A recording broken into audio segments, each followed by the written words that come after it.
Assalamualaikum warahmatullahi wabarakatuh. Yang terhormat kepada Bapak Dimas Rinda Adi Puspito, Magister Pendidikan, selaku dosen mata kuliah Filsafat Pendidikan, dan teman-teman yang berbahagia.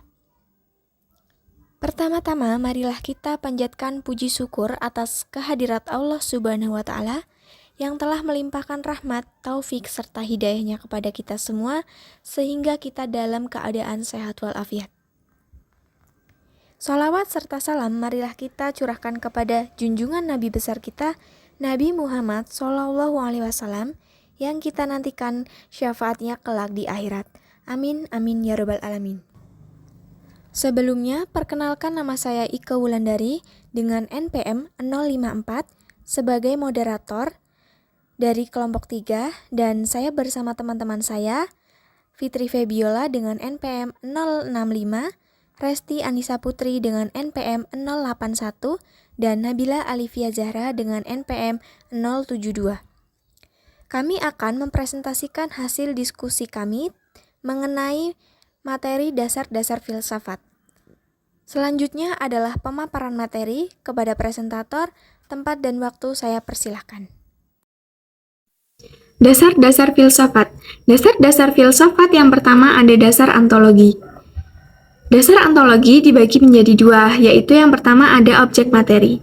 Objek materi yaitu sesuatu yang dijadikan sasaran pemikiran dan sesuatu yang diselidiki atau sesuatu yang dipelajari oleh filsafat, yang mencakup segala realitas kenyataan yang ada, baik yang nyata maupun yang abstrak.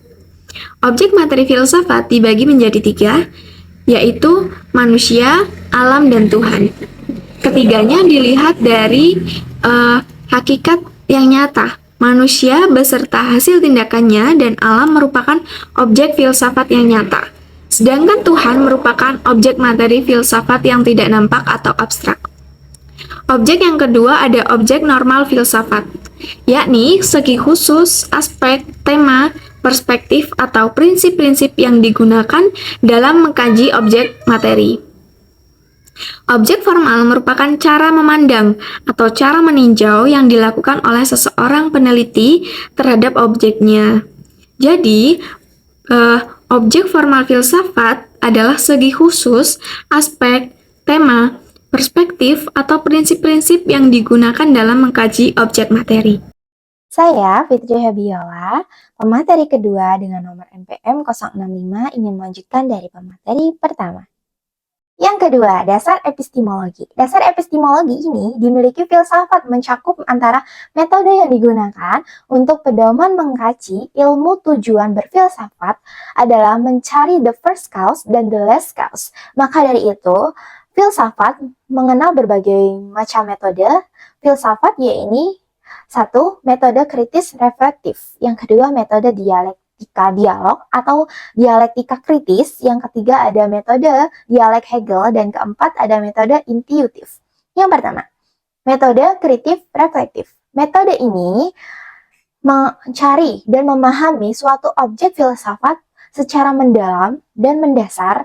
Kegiatan ini dilakukan secara berulang-ulang sehingga memerlukan proses pemikiran secara terus-menerus sampai menemui kebenaran atau telah puas atas jawaban masalah. Yang kedua, metode dialektika dialog atau dialektika kritis. Proses dialektika adalah merupakan metode yang menekankan pada dialog kritis untuk membedakan masalah guna melahirkan pengetahuan yang benar berlandaskan pada argumentasi atau alasan yang kuat.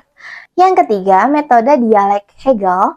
Metode ini berintikan pada pemecahan masalah mengikuti 3 langkah, yaitu tesa, antitesa, dan sinetesa. Menurut Budianto 2005 dan Supomo 2007 mengemukakan bahwa prinsip dasar metode dialektika ala Hegel adalah mengembangkan suatu proses pemikiran yang dinamis dalam memecahkan suatu masalah lewat argumen yang kontradiktif atau berhadapan guna mewujudkan suatu kesepakatan yang rasional atau logis. Yang terakhir ada metode intuitif. Intuisi adalah apa yang sebagian orang disebut perasaan hati, hati nurani, firasat, supra kesadaran, dorongan yang mengatakan kepada Anda untuk menempuh suatu arah atau arah lain yang bila digabungkan dengan latihan untuk memberikan Anda alat dalam membuat keputusan yang mantap.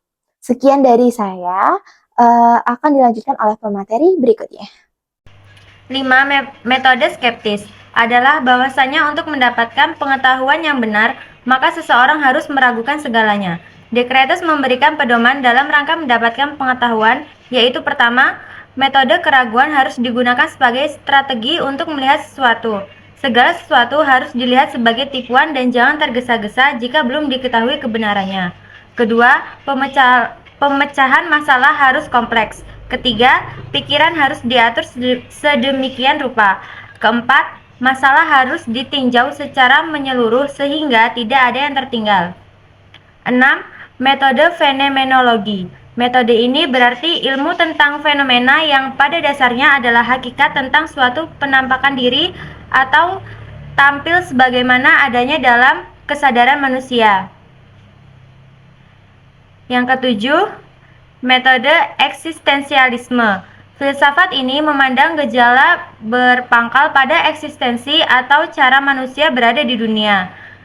Prinsip dasar ini adalah lebih menghargai subjektivitas daripada objektivitas. Dalam prinsip ini, nilai lebih diposisikan lebih penting daripada fakta. Dan yang kedelapan ada metode analitik. Filsafat ini adalah metode yang khas dalam filsafat untuk menjelaskan, menguraikan, dan menguji kebenaran. Selanjutnya, saya akan membahas materi tentang dasar aksiologis. Adapun dasar-dasar pemikiran filsafat, yang pertama diambil dari makna kata filsafat, bahwa berfilsafat ini artinya memberi peluang untuk menjadi lebih bijaksana dan lebih berwawasan luas dalam melihat dan memecahkan sebuah masalah. Yang kedua, memunculkan ide yang toleran terhadap sudut pandang dan semakin membebaskan diri dari dogmatisme. Apa sih dogmatisme itu? Dogmatisme merupakan sebuah sikap atau perilaku seseorang berdasarkan suatu kepercayaan tertentu dengan sangat kuat dan tidak dapat diubah.